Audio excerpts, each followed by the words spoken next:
Iroha is a beautiful and cheerful girl with a mischievous smile. She loves teasing her upperclassman, Akiteru, finding every chance to get under his skin. To him, it looks like she's just being playful, but deep down, her teasing hides something more complicated. She's secretly in love with him, even if she refuses to admit it. Akiteru, on the other hand, sees her as nothing but a nuisance. Serious and easily annoyed, he believes Iroha only exists to ruin his peace. The episode starts with Akiteru returning to his dorm, hoping for a bit of peace. But as soon as he reached the hallway, a loud noise came from his room. Someone was singing, and not quietly. The sound was so strong it echoed through the walls. Akiteru froze for a moment, trying to calm his irritation, but the voice only grew louder. He sighed deeply and clenched his jaw. Inside, sprawled comfortably on his bed, was none other than Iroha, singing her heart out without a care in the world. Her carefree attitude only fueled his frustration. Finally, Akiteru snapped. He stormed into his room and yanked the power cord from the outlet, cutting off the music instantly. But Iroha, completely unfazed, simply turned around and greeted him cheerfully, as if he were the one intruding. She even scolded him for being rude, saying he shouldn't barge into someone's room without knocking. That smug tone made him even angrier because this was his own room. She was the trespasser. Trying to stay calm, Akiteru told her to keep the volume down before she disturbed the other residents. He even pointed at her headphones as a hint. But instead of listening, Iroha smirked and teased him, suggesting he just wanted an excuse to touch her. Akiteru shut her down coldly, saying he had no interest in her childish antics. Still, she didn't stop. She joked that he'd been trying to peek while she was changing and even threatened to call the police. In truth, Akiteru was the one who should have been calling them. She had broken into his room, after all. For a moment, he actually considered it, but deep down, he knew no one would believe him over her. Iroha was good at playing the victim. She clearly enjoyed asserting her control over him. At one point, she even flopped down on his bed, emphasizing her chest just to mess with him. Embarrassed, Akiteru looked away, but she had hidden his dorm key between her chest, the same key he had once given her for emergencies. Apparently, emergency meant showing up whenever she pleased. Iroha kept pushing his buttons, teasing that once she left, he'd end up missing her and fantasizing about her. That was the final straw. Akiteru grabbed his spray bottle from his desk and sprayed water right in her face. She gasped in shock, and another round of bickering began. Eventually, Iroha tried to justify herself, saying she was practically like his little sister since she was his friend's sibling.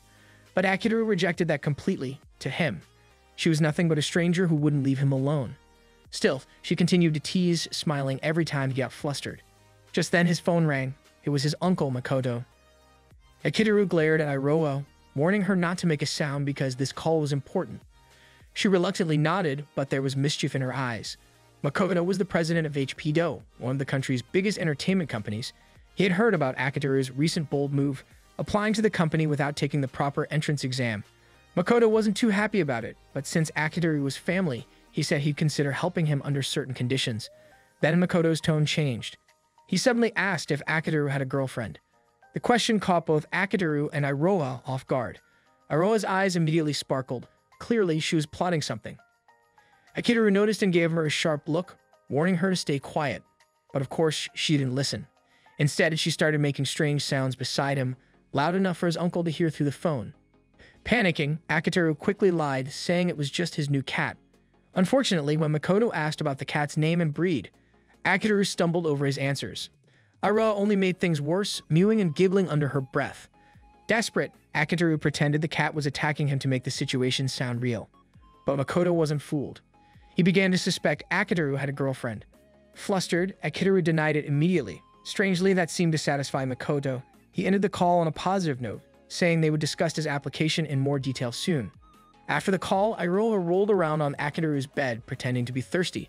Tired of her games, he simply told her to get her own drink. She cheerfully skipped away, leaving him alone in his frustration. The next day, during a free period, Akiteru sat by the window, quietly writing in his notebook. His thoughts drifted to life, death, and his promise to use every moment to build a better future. Soon, his best friend Ozuma dropped into the seat beside him, exhausted. Akiteru had taken notes for him earlier, and Ozuma thanked him with a grateful smile. To return the favor, Ozuma invited him for dinner after class. Akiteru admired his friend deeply. Ozuma always seemed calm, dependable, and kind. But Ozuma turned the compliment back at him, saying Akiteru had a good heart and cared about others more than he realized. The conversation shifted when Ozuma mentioned his sister. He assumed she had visited Akiteru again, and when Akiteru admitted it, Ozuma laughed and teased that maybe she had a crush on him. Akiteru disagreed immediately. In his mind, Iroha only liked to mess around. Azuma suggested that maybe teasing was her way of showing affection, but Akitoru couldn't believe that. He thought if she truly liked him, she wouldn't torment him so much. Their talk ended when the fiery homeroom teacher entered, snapping at everyone to sit down. Class began and the rest of the day passed quickly. After class, one of Akitoru's classmates rushed over saying a cute first-year girl was waiting for him at the door. Sure enough, Iroha stood there smiling sweetly. Akitoru frowned immediately and told her to drop the act, but she kept pretending to be shy and innocent in front of everyone. When she asked to walk home together, Akitoru refused. But she didn't stop there. She told everyone they were a couple. The entire class gasped, leaving Akitoru frozen in shock. Iroha even pretended to cry, claiming he was trying to hide their relationship. At that exact moment, Ozuma walked in looking confused. Iroha quickly told him that she and Akitoru were going home together alone, making things even worse. Panicked, Akitoru grabbed her hand and dragged her outside to talk. Once they were alone, he demanded an explanation. Iroha grinned and said she did it for his sake. She had overheard his phone call with Makoto and figured pretending to be his girlfriend would make him look good. She smugly added that since she was out of his league, he should consider it a privilege. But Akitoru wasn't amused. He scolded her for interfering with his future and told her to stop playing games. Before he could leave, Iroha suddenly hugged him from behind. Her voice softened. She told him the future didn't matter, what mattered was the present, and that she cared about him deeply. Tears welled in her eyes as she whispered that she wanted them to stay close forever. For a moment, Akitoru's heart softened.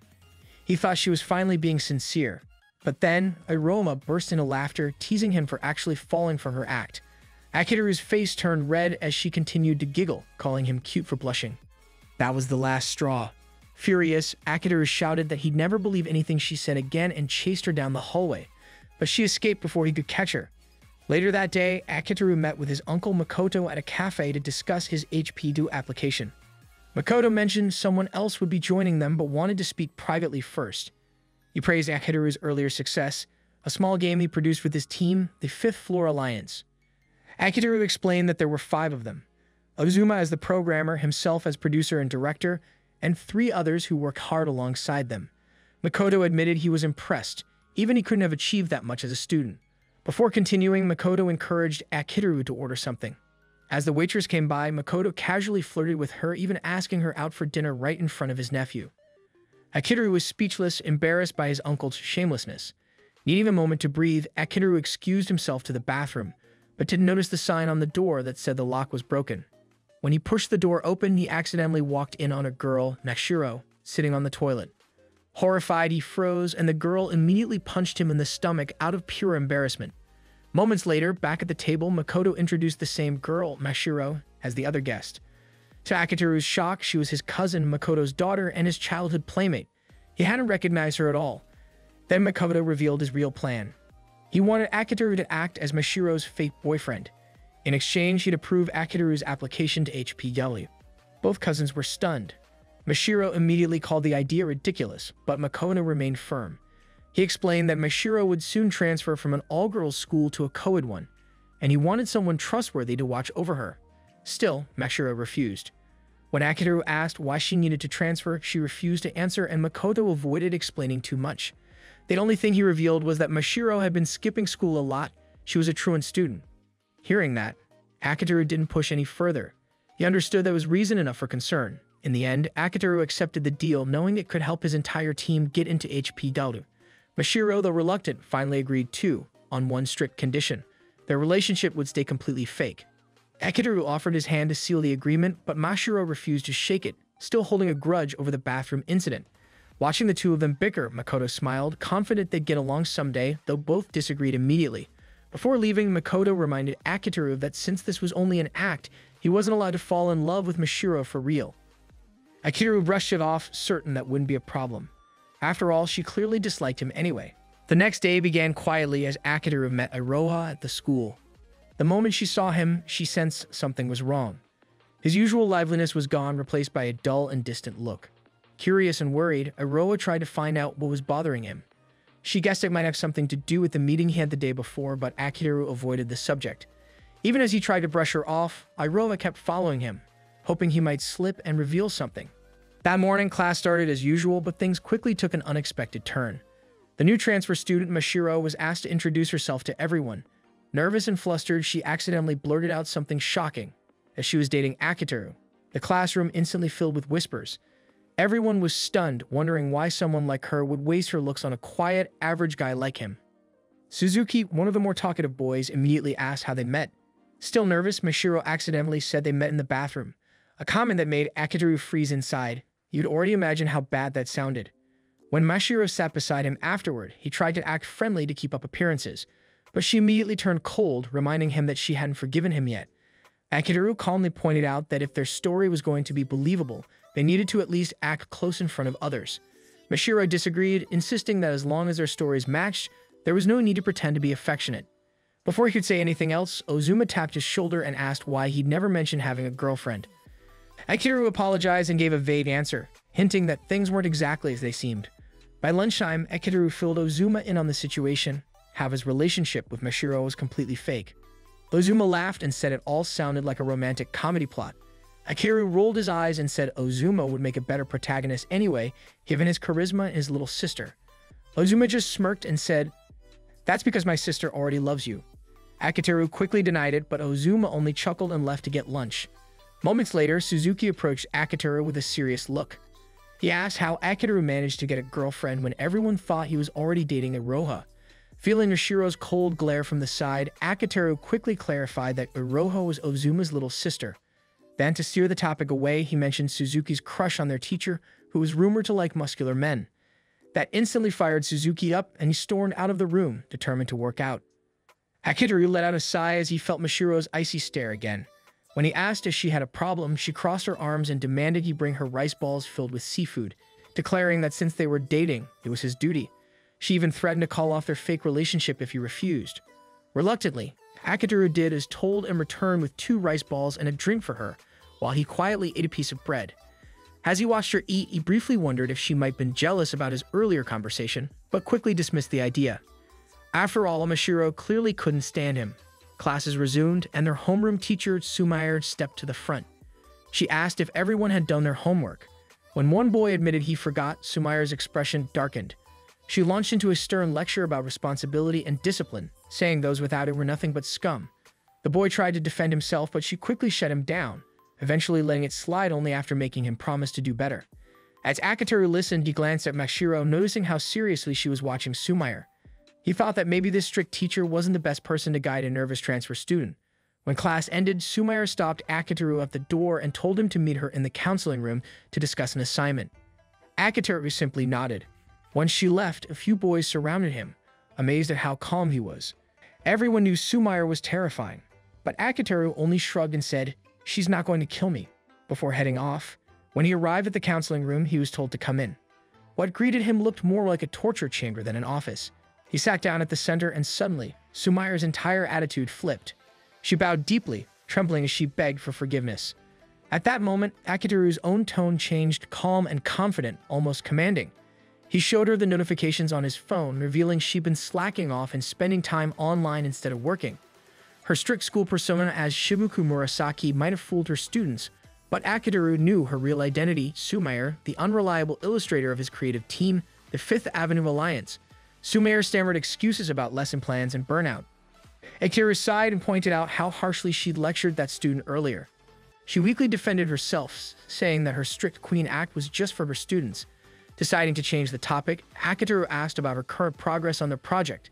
Nervously, she handed him her tablet, showing a completely blank page. Akiteru's patience broke. He threatened to throw her into one of the fake torture machines. Sumair desperately claimed she had artist's block. Akiteru let go of her hair and sighed, telling her she should come to him instead of wasting time. She said that would ruin her cool image. Annoyed, he pressed her shoulder and muttered that she was hopeless. He remembered the first time they met at a manga convention when he was searching for illustrators. He hadn't found anyone until he discovered a beautiful comic about forbidden love. To his shock, the artist was his own teacher, Sumair. Since then, he had kept her secret identity to make sure she met her deadlines. Sumair wished they'd met differently, but Akiteru said it was her fault for hiding such a secret and ordered her to start drawing. She complained she still couldn't because of her block. Akiteru told her to nap or eat something. When she panicked and blurted that she didn't like boys over 15, he scolded her and finally gave her a half-day extension, which cheered her up. Before he left, she asked about his relationship with Mashiro. Akiteru admitted it was fake, something arranged for business reasons to get his uncle's support. Sumire then told him about Mashiro's past. At her old school, she was bullied after a personal secret was revealed. Since then, she had struggled to trust others. Sumire asked Akitaru to make her school life peaceful. Though he brushed it off, she smiled, saying she and Ozuma were thankful for him. He coldly replied that compliments wouldn't get her another extension and left. Back in class, Akitaru asked Mashiro if she wanted to walk home together. She coldly refused. Their classmates began whispering, some teasing that they looked like a couple. Blushing, Mashiro ran out of the room. Akitaru sighed, wondering why she was so distant. Ozuma told him Mashiro wasn't a bad person, just difficult to approach. Later, in a shoe locker area, Akitaru suddenly felt arms wrapped tightly around him from behind. Without even turning, he knew that voice. It was Aroha. She refused to let go, teasing that she was just being kind. But when she pressed closer, Akitaru froze, realizing something felt off. Aroha casually admitted she wasn't wearing anything inside because her uniform had gotten too tight after she grew a little. Akitaru was stunned. He didn't know whether to believe her, but if he pushed her off and she wasn't lying, the situation could turn disastrous. Deciding to minimize the risk, he hoisted her onto his back, carrying her like a piggyback ride. Aroha panicked and begged him to stop running. Akitaru only taunted her, telling her to admit she was lying. Flustered, she finally surrendered, and he let her down after making her apologize for teasing him. Only then did he realize she had actually been telling the truth about her clothes. As they walked, Akitaru asked how to get along with the difficult girl. Aroha thought he was confessing a crush, but when he said it was about Mashiro, she relaxed and promised to help. The next day, Akitaru came to school wearing a dog collar, offering to carry Mashiro's bag and even serve her lunch, all Aroha's idea. Instead of warming up to him, Mashiro grew more annoyed. She dragged him to the stairwell and demanded an explanation. Akitaru admitted that it was Aroha's idea. He'd known it was ridiculous, but tried anyway. That only irritated Mashiro more. She wondered aloud if he really disliked her that much. Before he could answer, Aroha appeared, teasing them for acting like a couple. When Mashiro asked who she was, Aroha proudly introduced herself as the mastermind behind the scheme. Watching their playful banter, Mashiro couldn't help but notice how close they seemed. Annoyed, she declared she was leaving and told them both to stop bothering her.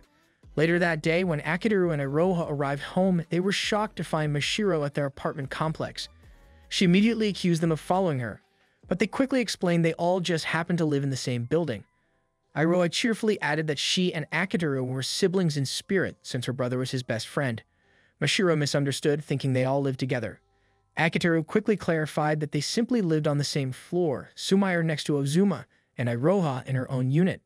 But the mention of Sumire set Mashiro off. She shouted that she hated how close they all lived and slammed her door shut.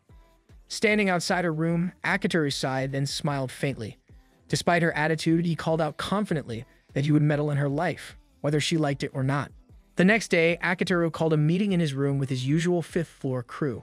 Everyone gathered, half curious and half worried, because he looked unusually excited. Then he announced his new idea. He wanted to throw a welcome party for Mashiro, the quiet new girl who had just moved into their apartment building. He had already set the date. Friday, 8 p.m. sharp. Aroha immediately voiced everyone's concern, wondering if Mashiro would even show up. But Akitaru only grinned, saying that if she refused, he would keep bothering her until she agreed. Before anyone could argue, Akitaru added that there was something else to celebrate first. Since they had just finished a major project, the group decided to reward themselves with a small after-work party. The mood quickly turned cheerful as they began eating and drinking together. Sumire, their artist, drank too much and started laughing at everything. Akitaru scolded her for celebrating when she was always the one submitting work late. The others laughed, and even Sumire admitted through her giggles that he was right. As the night went on, Akitaru noticed that Aroha was unusually quiet and polite. That wasn't like her. When he asked why, she explained that she felt out of place since she wasn't officially part of the team. Akitaru gave her a puzzled look. He didn't mind polite Aroha, but it felt strange. She was usually the one who brought noise and energy to the room. Meanwhile, Ozuma, their tech genius, complimented Akitaru's roast beef. Akitaru replied that Ozuma's setup was the real reason they had met their deadline. But Ozuma insisted that Akitaru deserved credit for giving him a place to use his skills. Aroha smiled softly at the exchange. It was one of those rare, sincere moments that warmed her heart. Then Ozuma looked around, realizing someone was missing. Akitaru explained that Namako, their scenario writer, had a personal deadline. He told them he had first contacted Namako through a fan letter and had never expected a reply. To his surprise, the mysterious writer not only responded but also joined their team. They still hadn't met in person, but from their chats, Namako seemed professional and kind. Akitoru jokingly added that Namako was nothing like another adult he knew, glancing at Sumair. She protested drunkenly, and everyone laughed. Akitoru then clapped his hands, declaring that it was time to move on to their real mission, Mashiro's welcome party. 6 days before the party, Akitoru launched his first attempt to invite Mashiro. He rang her bell over and over until she opened the door, only to slam it shut in his face. It was his first failure. The next day, even though the doorbell was broken, he didn't stop. He filled her mailbox with handwritten invitations until it overflowed. That was failure number 2. 4 days before the party, he passed her notes during class. Mashiro responded by asking if this counted as bullying. He denied it, saying he only wanted to invite her. By Wednesday, Akitoru was desperate. He caught her near the elevator, but she called him a stalker. The next day, she scolded him for doing it in public. Still, Akitoru didn't give up. Persistence, after all, was his specialty. That afternoon, he went shopping for party supplies with Irova. While browsing, she stopped at a stall offering free cheese sausages. Her eyes sparkled as she grabbed one and told him to try it. Embarrassed, he refused. The sales lady assumed they were a couple and encouraged him to take one for his girlfriend. Iroha played along with the misunderstanding, teasing him. When he still refused, the sales lady insisted, and Akitoru finally reached for one, only for Iroha to pull it away and jokingly tell him to beg for it. Realizing she was teasing, Akitoru leaned in and took a bite instead, asking if she was satisfied now. She laughed, and the sales lady smiled, clearly convinced they were dating. As they continued shopping, Akitoru suddenly asked how Iroha could so easily say she loved people. She simply said it was because she meant it. Her honest answer made him think of Mashiro, who always kept her feelings hidden. Iroha asked whether Mashiro had agreed to come to the party, and Akitoru admitted he was running out of ideas. While reaching for a can of sauce on a high shelf, Iroha told him maybe he just wasn't trying hard enough. She reminded him that when he really wanted something, he always found a way, just like how he had convinced Ozuma and Sumair to join their team. Akitoru said that was just business, but Iroha shook her head and told him that his real strength wasn't leadership. It was understanding people and helping them chase their dreams. Her words caught him off guard. When she lost her balance reaching for the can, he caught her. She laughed and said that another reason everyone trusted him was because he never took their freedom for granted. Her words lingered in his mind. By the time they left the store, Akitoru had made up his mind. He would get Mashiro to the party no matter what. Meanwhile, in her apartment, Mashiro sat on her bed, quietly vowing not to let that annoying guy win. Friday finally arrived. During class, Akitoru didn't get the chance to talk to her, so he checked with Ozuma instead. Everything was ready: decorations, food, music. Akitoru told Ozuma that he owed him for pulling it all together in less than a week. After class, Akitoru just smirked, saying that everything was going according to plan. After school, he caught Mashiro near the shoe lockers. Before he could speak, she told him to stop inviting her. He raised his hands and said he was done inviting her. He only wanted to walk home with her since they lived in the same building. Mashiro didn't believe him. The moment he mentioned walking home, she ran off, and Akitoru sighed and chased after her, drawing confused looks from their classmates. Mashiro shouted at him to stop following, but Akitoru pretended not to understand, saying he was just running home too. They eventually ended up by the riverbank, both panting. Mashiro turned to him and said to stop worrying about her because she didn't fit in anywhere. Akitoru frowned and asked why she had even transferred schools if she didn't want to connect with anyone. He apologized for the bathroom incident before and told her that she didn't have to like him, but she should at least try talking to others. Mashiro tried to argue but slipped on the wet grass. Instinctively, Akitoru lunged forward to catch Mashiro, and both of them tumbled into the river. Soaking wet, he tried not to look at her wet clothes. Flustered, Mashiro tried to stand but stumbled again, and Akitoru steadied her by the shoulders. When they finally made it back to shore, Akitoru joked that they now looked like a matching pair of drowned rats. Mashiro laughed for the first time, saying it was probably the worst couple of ever. Akitoru grinned and teased that maybe it was some god's way of blessing their fake relationship. Mashiro muttered that if that was true, that God deserved to be fired. Akitoru told her that maybe if she kept praying, she might start feeling better about herself. Mashiro sighed, saying that no amount of praying would make people like her. Curious, Akitoru asked why she was so stubborn when he was clearly trying to get along with her. She admitted she was just scared of not fitting in with his circle of friends. Akitoru gently told her there was nothing wrong with that. He confessed that he wasn't exactly a standout himself, since people often overlooked him. Mashiro disagreed, pointing out that he was the leader of the Fifth Floor Alliance. Akitoru was surprised she knew. She explained that her father often talked about their hit games since it had made good money. Akitoru laughed and said that all the money just went back into development anyway. Mashiro then said that he could easily be one of the most popular guys in school if people knew about his work. Akitoru simply shrugged, saying he preferred to stay humble and didn't want success to make him arrogant. Mashiro smiled softly and told him that he was weird, but in a good way. Later, when they returned to the apartment building, Mashiro still refused to attend the party but admitted she was thankful for the invitation. Before she went into her room, Akitoru asked if she could start treating him normally next week. She agreed, but suddenly froze when she noticed her door was unlocked. Worried, Akitoru stepped in front of her and offered to go in first. Slowly, they walked inside. As they approached the main room, Akitoru muttered something under his breath, then gently pushed her forward and swung the door open. Confetti exploded everywhere. The room erupted with cheers as the Fifth Floor Alliance shouted their welcome to Mashiro. Completely stunned, Mashiro demanded to know why everyone was in her apartment. Akitoru sheepishly explained that the room was actually his and that they had set up a divider to make it look like hers. Mashiro glared at him, asking why they would go so far when she didn't even think of them as friends. Iroha then spoke up, saying that none of them were really friends either, except for Akitoru and Ozuma, though she personally wished they were a couple. Iroha continued, explaining that since they all lived on the same floor, they naturally started hanging out and creating games together. Mashiro looked surprised that she knew about the project, but Iroha quickly clarified that she wasn't actually part of the team. Akitoru smiled and said it was fine if Mashiro didn't see them as friends yet. For now, she could just think of them as her fake boyfriend's friends. He also mentioned their missing member, Namako, who couldn't attend but was an invaluable part of their team. Finally, Mashiro smiled and decided to stay. Later that night, Iroha burst into Akitoru's room and tried to hug him. He dodged, flustered, but she still praised him for pulling everything off. She thanked him for letting her be part of their group without revealing her secret identity as the voice actress for their game. That marks the end of today's Anime Recap. If you enjoyed the video and want more of it, please support the channel by leaving a like and subscribe. Let's help us reach a current goal of 10K subscribers.